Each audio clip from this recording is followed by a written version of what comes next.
Boa tarde a todos aqueles que nesse calorzão do nosso Ceará estão aqui tentando passar no Enem. Parabéns a vocês pelo esforço, né? Todos deverão ser recompensados aí, pois afinal de contas é o esforço que nos recompensa, né? Então, nós vamos hoje começar a primeira parte, digamos assim, de algumas das aulas que tentarão mostrar para vocês o principal conteúdo, né? A gente escolheu hoje uma aula que exibe a parte de geopolítica e vamos iniciar tentando mostrar para vocês um dos conteúdos que tem caído nos últimos anos em grande parte, certo? Depois a gente deve se encontrar mais à frente com aulas como meio ambiente, que é um outro tema muito comum no Enem, uma parte relacionada também agora com a questão de população, de migrações. O Enem tem batido em alguns temas várias vezes e a gente está tentando fortalecer nesses pontos, ok? Então, hoje a gente inicia exatamente por esse aí. O nosso tema hoje aí vai ser essa parte de geopolítica, certo? Então, vamos começar aí. Para quem recebeu o material, ele inicia, eu mostro aqui com vocês um pouco da nossa ideia, primeiro de tudo, a definição do que é essa geopolítica, né? Sempre que você ouve os jornais, quando está se falando, por exemplo, agora, a crise lá na Ucrânia, né? O problema da Rússia e, consequentemente, a possibilidade, todo esse termo de geopolítica está voltando. A possibilidade de um conflito na Ucrânia, a Rússia se mostrando uma potência, né, militarista outra vez, utilizando-se da força para chegar nos métodos, nos meios que ela deseja. Isso tudo está lembrando novamente esse tema, essa temática de geopolítica. É importante, então, primeiro de tudo, a gente compreender o que é a geopolítica em si. Olha a definição que a gente colocou aí para vocês, né? Geopolítica é um campo do conhecimento multidisciplinar, porque ela não é uma disciplina só. Vai estar misturada a geografia, a história, a política em si, que relaciona aspectos políticos, sociais e geográficos no que diz respeito às relações de poder entre os Estados. Em outras palavras, é a ideia de compreender como o poder nos países funciona. Compreender por que a Rússia faz tanta coisa e ninguém faz nada com ela.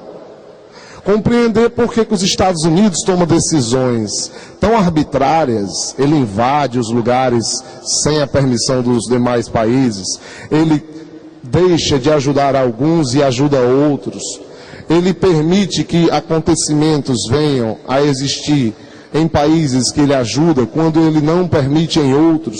Isso tudo é geopolítica. Mas a gente vai começar, a partir daí da definição, a citar como toda essa questão de poder teve início. Quando você pensa hoje no mundo que nós vivemos, ele é um mundo muito complexo, né? A ideia de saber quem manda no mundo hoje está começando a ficar mais dividida. Até uns anos atrás você falava Estados Unidos e todo mundo acreditava que era o único país que podia ter poder sobre o mundo. Hoje nós temos a China. Já imaginou hoje você ficar sem a China? Para perceber. Chega em casa e dá uma olhada nas coisas que você tem. Do seu sapato, a sua camisa, certo? A escova de dentes. Eu acredito que de cada 10 objetos, hoje uns 8 vêm fabricados na China. Ela é a fábrica do mundo hoje, né? Se você lá, então nem se fala, né? Toda essa parte eletrônica, Ave Maria, não vem de outro canto, é China para todo lado. Eu ficava imaginando como seria a nossa vida hoje se a China dissesse: olha, estou de saco cheio, não quero mais trabalhar para ninguém e vou fechar as portas. Praticamente tudo que a gente tem acabava. Até que nós voltássemos a produzir aqui, ou outros países também, seria um negócio fora de série. Os chineses também são no caso, um país que exerce esse poder. esse poder geopolítico. Eles influenciam, eles fazem coisas que muitas vezes os outros países têm que aceitar, porque eles têm uma força muito grande em relação ao mundo. Nem sempre isso foi assim. Quando a gente começa a falar desse poder que os países têm, a gente chama essa ideia de ordem mundial. Tá vendo? O que é o conceito de ordem mundial? Refere-se ao equilíbrio internacional de poder. De forma simples, é quem manda no mundo agora. Isso hoje é mais aberto. Tem muitos países para a gente apontar. Se nós pensássemos no mundo da época do século XVIII, XIX, existia uma espécie de centro de poder diretamente ligado na Europa. Olha só, a Europa ela vai ser o centro do poder por muito tempo. Na realidade, século XVIII, XIX, até pelo menos antes do final da Segunda Guerra, é a Europa que manda no mundo. É o que nós chamamos de eurocentrismo político. A Europa como centro do poder mundial. Mas deve ter um motivo para isso. Afinal de contas, a Europa ela foi centro de várias outras coisas. Por exemplo, os primeiros estados nacionais. De maneira simples, os primeiros países surgiram na Europa. O que nós chamamos de país, né? Um país é uma região que tem uma fronteira, ele tem uma constituição, ele tem uma pessoa que representa a população no governo, ele tem moeda própria, isso é um país. Leis próprias. Isso não existia na Europa antigamente, nem no mundo.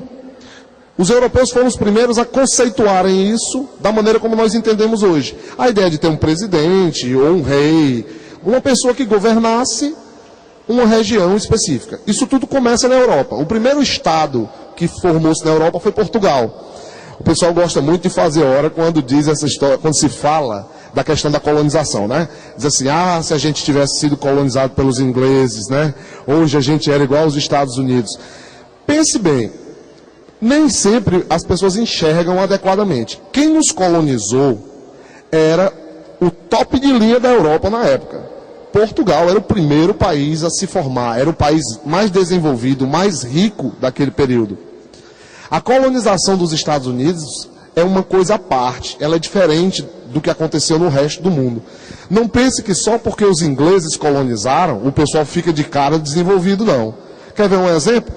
Se você viajar para o norte do Brasil, você vai ver lá, fazendo fronteira com a gente, 3 paisezinhos pequenos, que são chamados de Guiana, Suriname e Guiana Francesa. Esse último ainda pertence à França. Mas essa Guiana, antigamente era chamada de Guiana Inglesa. A população é pobre, extremamente subdesenvolvida. Agora está todo mundo falando inglês lá, viu? Porque foram colônia na Inglaterra. Não chegam perto do que hoje é os Estados Unidos, mesmo tendo sido colonizado pelos ingleses. Então isso não é uma regra, tá certo? Portugal realmente foi um primeiro estado. E a Europa se fortaleceu muito em relação a isso. Tem outra coisa, ó. A Europa foi o palco das primeiras grandes revoluções políticas que formaram o mundo. Foi o palco do surgimento do comunismo, certo? Entre diversos outros, nós vamos ter a Europa como palco, né? Quer dizer, a Revolução Inglesa, a Revolução Francesa. Foi palco do expansionismo que aconteceu nas grandes navegações e depois no neocolonialismo, certo? Então, quer dizer, os europeus começaram a dominar o mundo. E, claro, a Revolução Industrial. Tudo isso fez com que os europeus mandassem no mundo até pelo menos 1945. É bastante compreensível o poder deles, a geopolítica deles, né? Isso tudo antes de 1945. 1945, na realidade, é o final da Segunda Guerra, né? Nós sabemos que essa multipolaridade, muitos polos de poder que vão existir na Europa, ela vai durar até o final da Segunda Guerra.